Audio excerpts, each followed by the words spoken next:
चला तर मंडळी, आज बनवूयात अगदी झटपट बनणारे आंबट गोड लिंबाचे लोणचे, जे आहे शरीरासाठी एकदम हेल्दी आणि टेस्टी.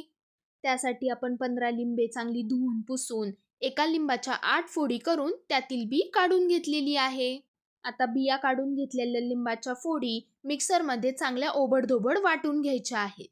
आता हे सर्व मिश्रण एका भांड्यामध्ये आपण काढून घेणार आहोत. वाटताना मात्र बी जाणार नाही याची काळजी घ्यायची आहे. तर या मिश्रणामध्ये 1 वाटी गूळ घालून चांगला मिक्स करून घ्यायचा आहे.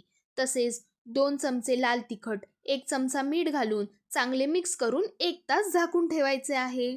गूळ पूर्णपणे विरघळला की कढई तापायला ठेवायची आहे.